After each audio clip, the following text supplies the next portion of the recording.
you know, in the clinch, pushing somebody away, boom, high kick.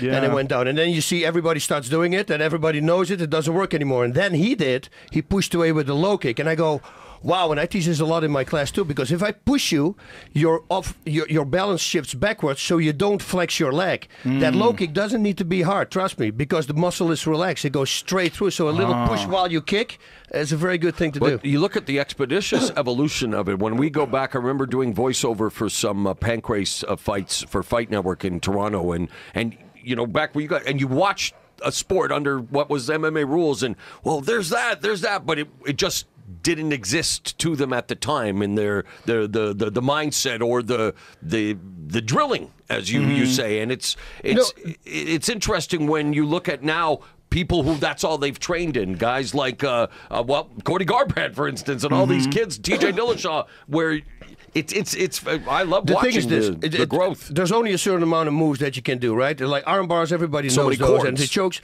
It's the way towards those. If you find a different way going to that certain armbar, then you surprise somebody. And that you see that happening a lot. Suddenly there's a triangle choke, the new triangle choke setup. Then everybody starts doing it, and then it's gone again. But it's just about that. The move is there, but what the about setup kicks? Is every time what about different. certain kicks, right? Well, karate, taekwondo. But the same thing there. But that people thought, oh, that would never work. And all of a sudden, everyone's, you know, for a while, the front kick to the face. And well, you know, you're seeing that with Wonderboy. You know, Wonderboy is a perfect example of what I thought was going to be the next stage of evolution is these sport karate guys.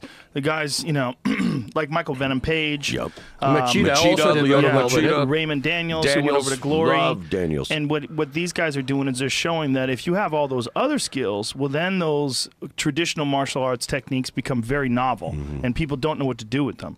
Like with Wonderboy, when he starts stabbing people with that front leg side kick and then throws that front leg round kick, people don't know what to do with him. And he's also got that crazy style of like leaning back and forth like a snake, and popping back in. It's going to be very interesting, the rematch, though, because I think even though it was a draw, and I guess according to the scorecard it would be a draw, when you look at who did more damage, it's clearly Woodley. Woodley did way more damage. In 2 rounds, he had Wonderboy in some serious shit. And also, for whatever inexplicable reason, and he doesn't even know why, I asked him about it after the fight, he didn't take him down after the first round. I'm like, you know, he was like, if you ask me right now, I have no idea why I didn't. He's like, I got 20 years of wrestling. You would think I would use it. And he had so much success in the first round taking him down. But then again, he almost knocked him out in the 4th round, too. Remember, he stunned him in the 4th round. Full on. You saw his eyes move. It was a pretty... It was an interesting fight because Wonderboy did regain some points and regain some ground, but he never really had Woodley in any real trouble. And I think that is always the ultimate point of fighting. Is like who puts the other person in grave danger. And clearly, Woodley put Wonderboy in grave danger. He had him stunned. He had him fucked up. He was beating him up. He cut him. He had him in a guillotine. It looked like his head was going to pop off. He had him in far more danger. Yeah, the guillotine was something else. Oh, my God, believe it's crazy. It's crazy. Escaped. I mean, I just wonder how he holds how he holds his hands. You know, because there's some guys that are there's different ways to hold your hands where you can really like accentuate the bone into the neck and really. There's like little minute details in guillotines that you never know. Right. Ask the alpha male members. They will give you that answer for sure. Those guys are wicked ones. And of course, Marcelo Garcia. You know, he's probably got one of the best guillotines I've ever seen in straight grappling competition. You know, and then Cody McKenzie had that fucking crazy guillotine where he'd push down the side, and that's what John Jones used against Jodo. Hey, over him during Pride Days, remember he had a slick guillotine. Oh, yeah. Vitor. Vitor Belfort, right? Yeah. He's in my class like a while ago. This was in my old gym, and we've been working out, and I'm teaching my class. I said, hey, would you like to teach the guillotine to the guys? Yeah, sure. He said, yeah, put me in it first so I can feel how it is. But he went freaking 80%. I go, whoa. I mean, that was a scary... So what was the key then? Why was it so scary? No, because he's got these long arms. Okay. Yeah. You know, and they go around, and it's like the prayer guillotine. Right. You know, He's he gets the super cut jacked. Yeah. It's a blood choke. It becomes a blood choke as well, instead of just crushing the windpipe. Yeah, he's so jacked.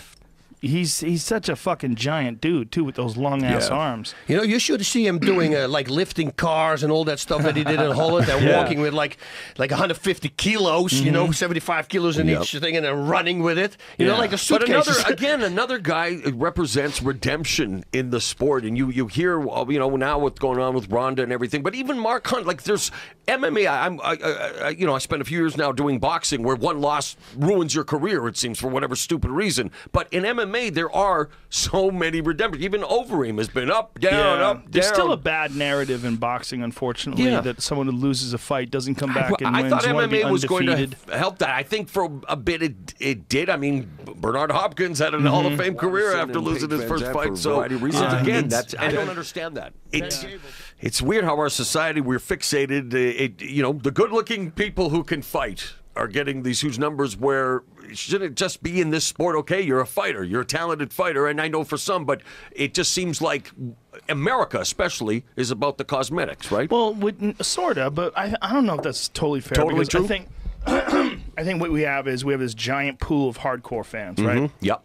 Who want to watch Tyron Woodley versus Wonderboy too. They want, you know, people want to watch just really good fights. Right? Exactly. There's that, but in order to make the really big money, you got to go outside of those folks and get that casual fan, and also generate interest in 100% of the hardcore fans. Because there's some hardcore fans that, quite honestly, will look at a fight and go, you know, I don't really give a fuck about that fight. You know, just for whatever reason, that fight's not my fight. I don't want to watch it. And so if that's a big pay-per-view night for the UFC, there's a certain percentage of even the hardcore fans that'll say, you know what, I feel better saving my $60, and then I'll find out an hour later who won anyway. You know? And unfortunately, most of the time, before McGregor came, it's always the lighter weight classes. Right. Yeah. And that's a shame. Is the because roster, those guys deserve it. Is the roster too big, you think, for the UFC in that respect? Like, where you, because even as, like we say, we cover this, we hardcore, like there's a lot of fighters. I'm like, whoa, why, you know, okay, the guy got to fill out the cards. I'm just wondering, for a guy who covers it, does it, works for the company, do you think the roster is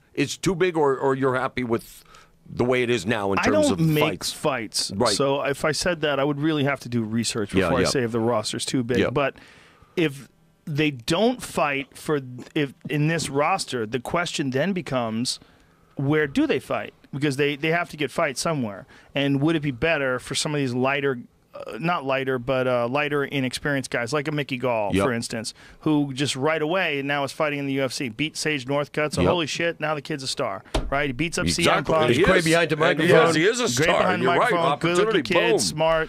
So now, but he's also only a couple fights into his career. Sure. If you were his manager and you cared about him a lot, and you're saying, look, kid, you're really good, you got real potential, but you need to get some seasoning, and you need to get some seasoning against commensurate talent. You know, you want to fight guys that offer a threat, but that you can beat. And you want to build your way up to a guy like Damian Maia, right? But if you fight Damian Maia today, you're probably going to get fucking smushed. Right. Yeah, he's going to get It's not good. And you might get smushed in a way that might destroy your confidence for fucking years. But then there's UFC, I guess there's feeder leagues, right? Access TV has done a good job. RFA, all these other groups. I'm wondering the UFC if they want to even invest in something like that. Well, they made a show out of it now, looking for a fight. So I don't think they will do that. But I always thought that they should do an amateur division or something, you know, right? Like a UFC amateur division. Yeah, because he's got a great point. Cool. Because you're right, Mickey Gall, I think, has potential to be a superstar. But if you're he already beat Sage Northcutt. He already beat Sage Northcutt, yeah, right? So if he beats Sage Northcutt, who's going to fight next? He's going to maybe Brian Barberina. If he beats him, if he fights and he keeps winning, like he's not too far out of a top 20 ranking, right? Right. And then all of a sudden you're in the Wolves' Den. Yep. I mean, maybe he's cool with that. Maybe look, John Jones did it. Yep. But how many fucking people are John Jones? Yeah. No, you're right. When you get that kind of talent, like John Jones is a real special talent. That's really it's undeniable. That's what I always say. It's scary. You see that takedown that he hit on Dan Henderson, that pure grappling match? Oh, and everybody on Cormier. I mean, it's yeah, he can do anything. That's what I like. He can submit you. He can knock you out. It's just he really thinks about his fighting. Coordinated for a guy that size. And under pressure, he's a fucking gem. Under pressure, he just rises to occasion. Belfort, Toronto, right? Was that he was? Dude, his arm was big, hyper extended. Yep. Vitor caught him in a beautiful armbar, perfect armbar from the guard. Had it fully locked out. It looked like it was over. It was over, but didn't panic. And John just wouldn't tap. Let his elbow get fucked up, and then went on to submit Vitor. Yeah. It's crazy. Yeah. Incredible. Well, you know, once you're a fighter and you slap on something and you think you got it and you put all your effort in and then you lose it, it does a little bit to some fighters to their mental state, right? Sure. They get depressed, and then when you turn it up, you know, that's the moment you want to start turning it up, because then you destroy the fighter and then you can actually go for a submission. So I think that's what happened there. That was a unique fight too, in that John Jones dropped Vitor with a front leg side kick to the body. I was like, that is a great technique for him, because he's so long. Yeah. You know, when you're seeing the way Wonderboy uses it and some other folks use it, and Sage Northcutt has a really good one as well. Yeah. But you think those oblique kicks, I have a feeling somebody's going to get hurt and they're going to take him out. You don't From think the so? knees? Yeah, because it looks so dangerous, and especially a guy like Jones again, because he's got so much power on top of it. If by any chance the guy just walks backwards and his leg is stretched and he gets hit at that moment, Did Silva use him snap a on leg. Maya? When with Silva? Because there was a fight. I thought it would involve Silva where I thought the same thing. Like, this is going to end in a serious knee injury. He would do front leg side kicks to the knees. Yeah. He would just hit you. I mean, Right, not that's the right, knee. not the- yeah, he would hit you just right above right the above knee, the and knee. it just hyperextends your knee. Yep. It's a weird thing because it's very effective. Like, It is. So how come you're allowed to round kick the outside of the knee, which Yep. everybody does? Yep. Why are you allowed to do that, but Yeah, you're not allowed to exactly. hyperextend?